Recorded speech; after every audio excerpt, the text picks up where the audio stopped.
She's got a ticket to ride. She's got a ticket to ride.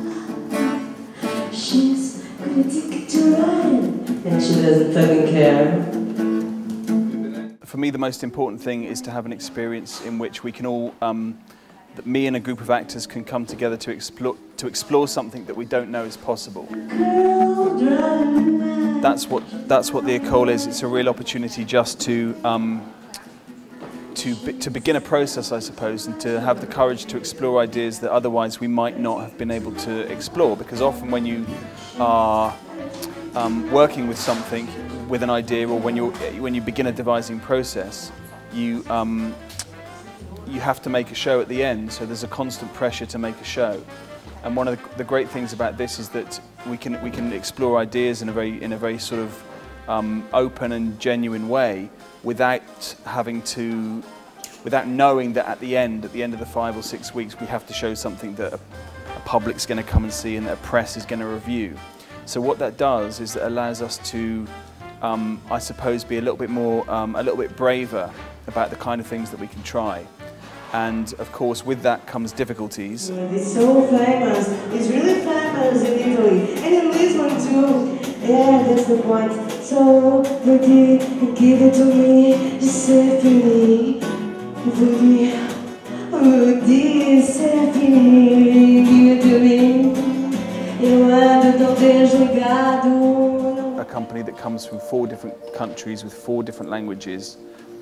It comes obviously with its problems. It took a while really for people to know each other and to understand the way that we were beginning to work. But what's really exciting for me is that over the last 2 weeks, we really began to find something that I thought was truthful, that I thought had a heart and a soul to it. And the last 2 weeks have really been a kind of, there's been a fantastic momentum to try and bring all of these ideas together in a kind of coherent and I guess a sort of challenging form, and a form that attempts anyway to try and deal with what the subject matter's about, which is at its heart, I suppose, about voyeurism, in a much harsher and more a nastier way than Interiors did. Okay, well, don't fuck up again.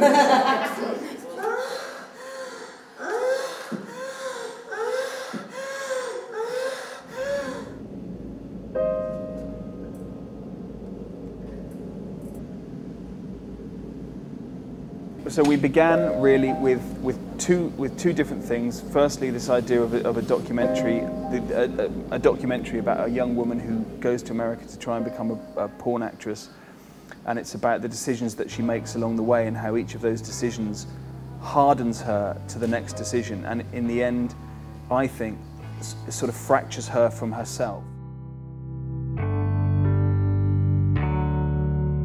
Then there's also the idea of Alice in Wonderland. That's a very simple story about a girl who goes down a rabbit hole into this surreal world which she can't understand and which she doesn't know if she can get out of. What's interesting for me about those 2 different sources is that they sort of challenge each other. One's a very realistic, gritty story, and Alice in Wonderland is sort of surreal and fantastical and crazy, and I think that they acted as a real provocation to each other, and I think challenged us to try and find an interesting way to tell a story about pornography. And for me, I've also been really interested in trying to push much further and much harder the idea that we discovered in Interiors about watching people through a PVC screen.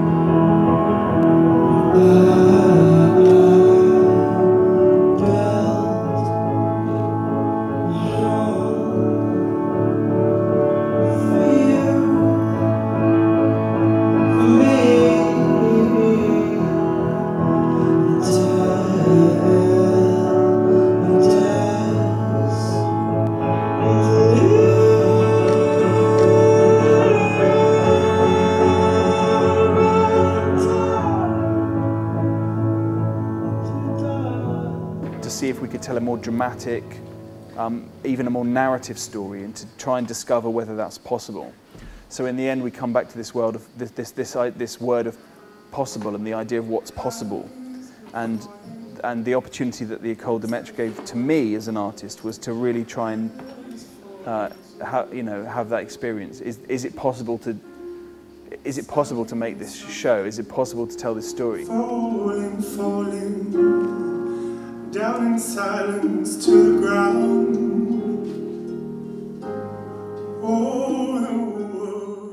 Questa École des Maîtres ci sono dei ragazzi di diversi paesi, attualmente sono 4 paesi europei che hanno fatto le loro scuole e che si presentano a un lavoro di confronto sul modo di affrontare il teatro nei diversi paesi con la guida di registi importanti.